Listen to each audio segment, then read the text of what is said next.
1 year after Canada embraced Syrian refugees like no other country, a reckoning was underway.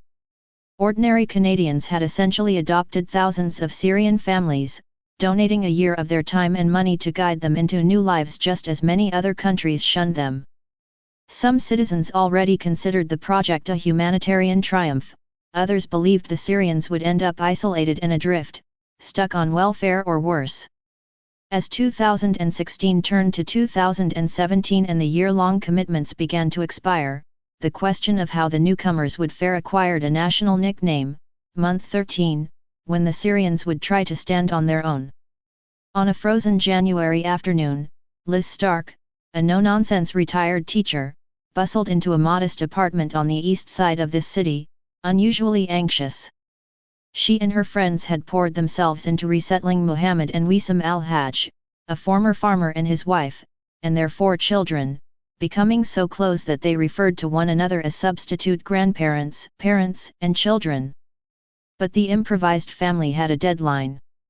In 2 weeks, the sponsorship agreement would end.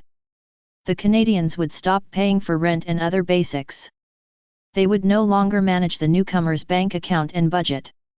Ms. Stark was adding Mr. Hajj's name to the apartment lease, the first step in removing her own. Continue reading the main story. Related coverage. Since Trump, quiet Upstate Road becomes a busy exit from U.S.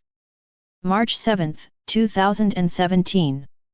Losing hope in U.S., migrants make icy crossing to Canada February 11, 2017. Feature. Why is it so difficult for Syrian refugees to get into the U.S.? January 20, 2016. The honeymoon is over, she said later. That afternoon, her mind was on forms, checks in her to-do list. But she knew that her little group of grandmothers, retirees, and book club friends was swimming against a global surge of skepticism, even hatred, toward immigrants and refugees. The president of the superpower to the south was moving to block Syrians and cut back its refugee program. Desperate migrants were crossing into Canada on foot. Stay out of our country sentiment was reshaping Europe's political map.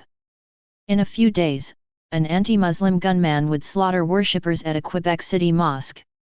Ms. Stark and her group were betting that much of the world was wrong, that with enough support, poor Muslims from rural Syria could adapt, belong, and eventually prosper and contribute in Canada. Against that backdrop, every meeting, decision, and bit of progress felt heightened. Would the family succeed?